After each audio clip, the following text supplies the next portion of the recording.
అందరికీ నమస్కారం అండి. నేను మీ రాధిక. మనందరికీ ఎంతో ఇష్టమైన పవిత్రమైన మాసం శ్రావణ మాసం. మరి శ్రావణ మాసం మొదలైంది. ఈ మాసంలో ప్రతి ఇల్లు ఆలయాన్ని తలపిస్తుంది. ఈ నెల రోజుల పాటు ఉదయము సాయంత్రము భగవన్నామ స్మరణతో మారుమ్రోగుతాయి. శ్రావణంలో చేపట్టే ఎలాంటి కార్యానికైనా ఎంతో పవిత్రత ఉంటుంది. అంత గొప్ప పవిత్ర మాసం ప్రారంభమైంది. అంతేకాకుండా ఈ నెలలో ఎన్నో మంచి రోజులు, విశిష్టమైనటువంటి పండుగలు రానున్నాయి. సనాతన ధర్మంలో చాంద్రమానం ప్రకారం మనకున్న 12 మాసాల్లో 5వది ఎంతో పవిత్రత కలిగినటువంటిది శ్రావణ మాసం. ఈ నెలలో పౌర్ణమి నాడు చంద్రుడు శ్రవణ నక్షత్రంలో సంచరించడం వలన ఈ మాసానికి శ్రావణ మాసం అని పేరు వచ్చింది. వర్ష ఋతువు ప్రారంభమవుతుంది. త్రిమూర్తుల్లో స్థితికారుడు, దుష్ట శిక్షకుడు, శిష్టరక్షకుడు అయిన మహావిష్ణువుకు ఆయన భార్య మహాలక్ష్మికి అత్యంత ప్రీతికరమైన మాసము శ్రావణ మాసము. అంతేకాకుండా పరమేశ్వరుడికి కూడా ఎంతో ఇష్టమైనటువంటి మాసము శ్రావణ మాసము. ఈ మాసంలో శివకేశవులు ఇద్దరిని కూడా ఆరాధించడం వలన ఎంతో పుణ్యం లభిస్తుంది. వివిధ రకాల పూజలు, వ్రతాలు ఆచరించడం వల్ల విశేషమైనటువంటి ఫలితాలు పొందే అవకాశము ఈ మాసంలో ఎక్కువగా ఉంటుంది. అందుకే ఈ మాసాన్ని దివ్యమైన మాసంగా పెద్దలు చెప్తారు.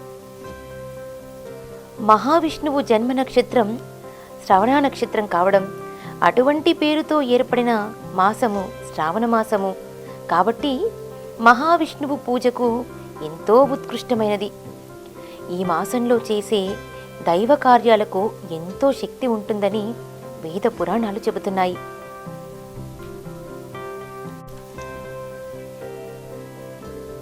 ఈ శ్రావణ మాసంలోని కృష్ణావతారము, హయగ్రీవ అవతారము జరిగాయని మన పురాణాలు స్పష్టం చేస్తున్నాయి. పురాణాల ప్రకారం దేవతలు సముద్ర మథనాన్ని ప్రారంభించినటువంటి మాసం శ్రావణ మాసం.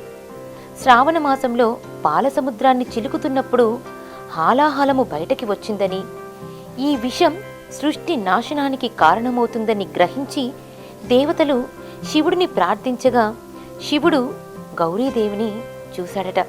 గౌరీదేవి తన మాంగల్య బలంపై నమ్మకంతో ఈశ్వరునితో, ఈ సృష్టి దేవతలు అందరూ మన సంతానమే, వారిని రక్షించుట మన బాధ్యత అని చెప్పి శివుణ్ణి ఆ గరళాన్ని స్వీకరించాలని కోరిందట.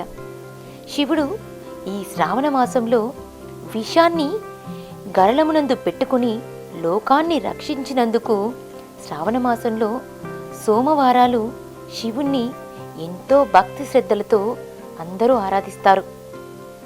శ్రావణ సోమవారాలు ఎవరైతే ఈశ్వర ఆరాధన చేస్తారో, అలాగే ఈ శివుని పంచామృతాలతో అభిషేకం చేస్తారో వారికి శివానుగ్రహం కలుగుతుంది అని అంటారు. శ్రావణ మాసంలో మంగళవారాలు ఎంతో పవిత్రంగా భావిస్తారు. ఈ మంగళవారాల్లో మహిళలందరూ కూడాను మంగళగౌరి వ్రతాలు ఆచరిస్తూ ఉంటారు. హనుమంతునితో పాటు విఘ్నేశ్వరుడు, సుబ్రహ్మణ్యేశ్వరుడు శ్రావణ మాసంలోని మంగళవారం రోజునే జన్మించారు అని పురాణాలు చెబుతున్నాయి. అందుకే శ్రావణ మాసంలో మంగళవారాల్లో భక్తి శ్రద్ధలతో పూజా కార్యక్రమాలు చేస్తారు. మహిళలు ముఖ్యంగా ఈ మంగళవారాల్లో మంగళగౌరి వ్రతాలు నిర్వహించుకుంటూ ఉంటారు. అంతేకాకుండా మంగళగౌరి వ్రతాన్ని ముత్తైదువులతో పాటు ఎవరైతే పెండ్లి కాని యువతులు కూడా ఈ వ్రతాన్ని భక్తి శ్రద్ధలతో ఆచరిస్తారో, అంటే అమ్మవారిని పసుపు, కుంకుమ, బంగారము, వెండితో చేసినటువంటి గౌరమ్మను పూజిస్తే అంతా మంచి జరుగుతుంది అని వారి నమ్మకం. ఎవరైతే ఈ మంగళగౌరి వ్రతాన్ని ఆచరిస్తారో వారికి చక్కని భర్త లభిస్తాడు అని చెప్పేసి వారి నమ్మకం. శ్రావణ మాసంలో బుధవారాలు మహావిష్ణువును పూజించడం వలన విశేషమైనటువంటి ఫలితం కలుగుతుంది అంటారు. ఎందుకంటే శ్రావణ బుధవారాలు పాండురంగ విఠలుడిని ప్రత్యేకంగా పూజ చేస్తారు. శ్రావణ బుధవారాలు ఎవరైతే విష్ణు సహస్రనామ పారాయణం చేస్తారో వారికి సాక్షాత్తు విష్ణుమూర్తి అనుగ్రహం కలుగుతుంది. ఇక శ్రావణ శుక్రవారాలు వరలక్ష్మి వ్రతాన్ని ఆచరించడం ఎంతో పవిత్రమైనటువంటి విషయం. మన పురాణాల ప్రకారం అష్టలక్ష్ములు ఉన్నారు. అష్టలక్ష్ములలో ఒకరైన వరలక్ష్మిని పూజిస్తే అష్టలక్ష్ములను పూజించినట్లే అని శాస్త్రాలు చెబుతున్నాయి. జ్యోతిష శాస్త్రం ప్రకారం మానవుల జీవితంలో దుఃఖాలు, కష్టాలు, ఇబ్బందికర పరిస్థితులు ఏర్పడితే ఆ పరిస్థితి నుంచి బయటకు రావడానికి వరలక్ష్మి వ్రతాన్ని మించిన వ్రతం మరొకటి లేదు. వరలక్ష్మి వ్రతం గురించి స్కాంద పురాణం ప్రకారం ఒకానొక సమయంలో పార్వతీదేవి శివుడిని ప్రశ్న అడగగా శివుడు పార్వతీదేవికి ఈ వరలక్ష్మి వ్రతం గురించి, ఈ వ్రతాన్ని ఎవరు ఆచరించారు, ఎలా ఆచరించారు, దాని ఫలితాన్ని ఎలా పొందారు అనేటువంటి విషయాలను గురించి చెప్పినట్లుగా మనకు స్కంద పురాణంలో ఉంది. శ్రావణ మాసంలో పౌర్ణమికి ముందు వచ్చే శుక్రవారం రోజున వరలక్ష్మి వ్రతాన్ని ఆచరిస్తారు.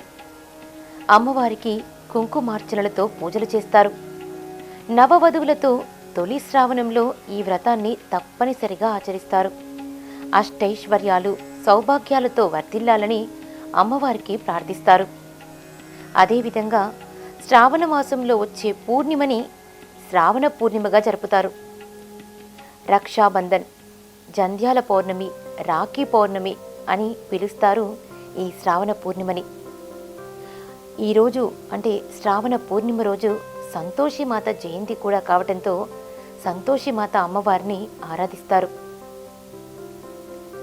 శ్రావణ మాసంలో కృష్ణపక్ష అష్టమి రోజున శ్రీకృష్ణుడు జన్మించాడు కాబట్టి ఆ రోజున శ్రీకృష్ణాష్టమి వేడుకను ఎంతో ఇష్టంగా జరుపుకుంటారు. ఆ రోజున కృష్ణాష్టమి వ్రతాన్ని ఎవరైతే ఆచరిస్తారో వారికి 24 ఏకాదశి వ్రతాలు చేస్తే వచ్చేటువంటి పుణ్య ఫలం దక్కుతుందని పురాణాలు చెబుతున్నాయి. ఆ రోజున చిన్నారులతో కృష్ణుడి వేషాలు, ఆడపిల్లలు గోపిక వేషాలతో ఉట్టి సంబరాలు ఎంతో ఆనందోత్సాహాల మధ్య నిర్వహిస్తారు. శ్రావణ మాసంలో చివరగా కృష్ణపక్ష అమావాస్యను పొలాల అమావాస్యగా పిలుస్తారు. సంతానాన్ని కోరుకునేవారు, పిల్లలకు అకాల మృత్యు భయం తొలగిపోవాలనుకునేవారు ఈ పొలాల అమావాస్య పండగను జరుపుకుంటారు. మరి ఎంతో పవిత్రమైన విశేషమైనటువంటి ఈ శ్రావణ మాసంలో శివకేశవులు అని తేడా లేకుండా ఇద్దరిని పూజించడం మూలంగా అటు సాక్షాత్తు పరమేశ్వరుడు, ఇటు విష్ణుమూర్తి, అంతేకాకుండా అమ్మవారి అనుగ్రహం కూడా పొందవచ్చును. కాబట్టి మనమంతా కూడా ఈ నెల రోజులు అమ్మవారిని, విష్ణుమూర్తిని, పరమేశ్వరుని అందరినీ ప్రార్థించి ఆ దేవతల అనుగ్రహాన్ని పొందాలని మనస్ఫూర్తిగా కోరుకుంటున్నాను. ధన్యవాదములు. ఈ వీడియో కనుక మీకు నచ్చినట్లయితే అందరికీ షేర్ చేయండి. ఇప్పటివరకు ఇంకా ఎవరైనా నా ఛానల్ని సబ్స్క్రైబ్ చేసుకుని వాళ్ళు ఉంటే వెంటనే సబ్స్క్రైబ్ చేసుకోండి.